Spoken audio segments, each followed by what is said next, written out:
Salut mes élèves, aujourd'hui on va traiter l'intensité de courant électrique continu. Première chose c'est l'intensité de courant électrique.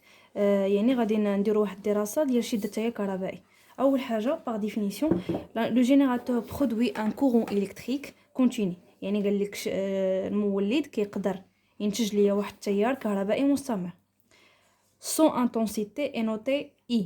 الشدة ديالو كنقدروا نرمزوا ليها ب I majuscule. Et se mesure avec un ampèremètre. ونقدروا نحسبوها بواحد الجهاز اللي كيتسمى الامبيرمتر. Avec l'unité de I اللي هي l'intensité c'est l'ampère. يعني الوحدة ديال هاد شدة التيار الكهربائي هي الامبير كنرمزوا ليها ب A. داكوغ. حاجه اخرى عندنا هاد لاباراي اللي سميتها لامبيرمتر.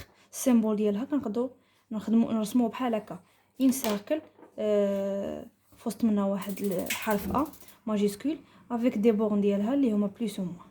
داكوغ. اول حاجه خاصني نعرف على هاد لاباراي هي انها سو برونش اون سيري، ميمكنش نركبها بشي حاجه اخرى. دونك غادي نركبها في واحد الداره اون سيري على التوالي. مثلا عندنا لو سيركوي هذا كي كونتين ان جينيراتور، une lampe électrique, un interrupteur et l'appareil de l'ampèremètre qui peut mesurer l'intensité de courant électrique.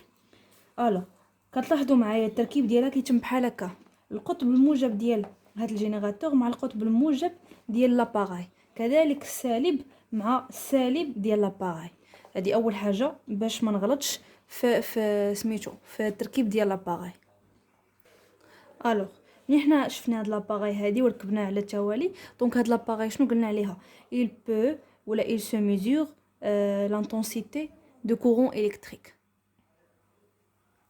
الوغ دونك عندي حاجه اول حاجه انا مثلا عندي هاد لاباراي اون رياليتي، يعني في الواقع يكون عندها واحد الى ان اكرون بحال هكا. هذيك ليكرون الى ان ايشيل، عندها واحد ليشيل بحال هكا، ايشيل غراديي تيكون مدرج.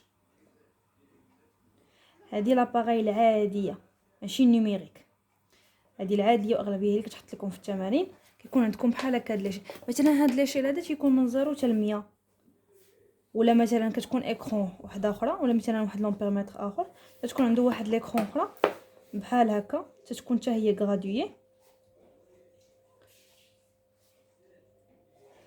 تيكون غراديي بحال هكا، تيكون من 0 ل 30. سي بون، تيكون من 0 ل 30.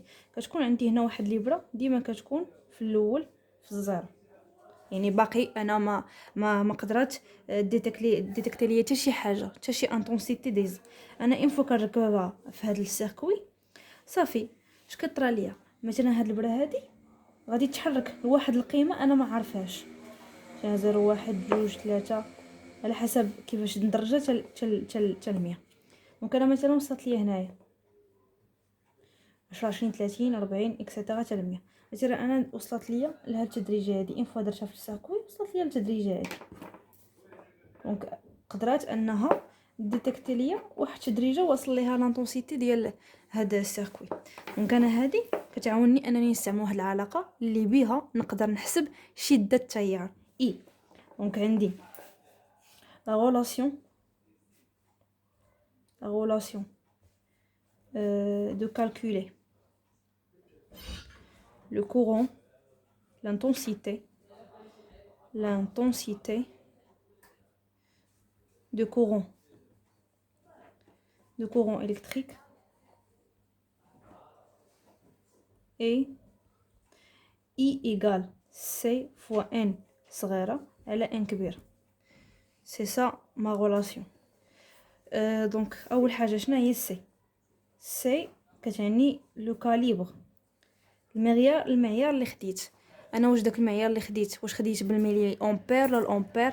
يعني خاصني ضروري ناخذ واحد المعيار اللي نخلي لاباغي تحسب به، اما نخليه بالملي امبير ولا نخليه بالامبير على حسب انا هذاك السيركوي اللي انا خدامه فيه. دونك هذا هو المعيار.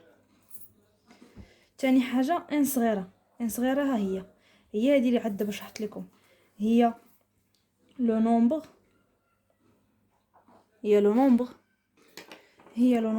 ou la position de l'aiguille déléguer sur l'échelle. يعني التدريجه ولا البوزيسيون ديال الابره فين وصلت ليا منين ركبتها في السيركوي. صافي، هذه هي ان. و ان صغيره هي لو نومبر، هي لو نومبر توتال، هي لو نومبر توتال دو gradation de l'échelle. يعني هاد ليشيل شحال فيه من تدريجه. حنا مثلا كنا خدامين بهذا راه فيه 100 تدريجه، كنا خدامين بهذا راه فيه 30 تدريجه. سي بون. دونك هذه هي ليكواسيون ديالي كتخليني انني نقدر نحسب لانتونسيتي دو كورون الكتريك. هادشي اللي كاين في هذه الفقره هذه.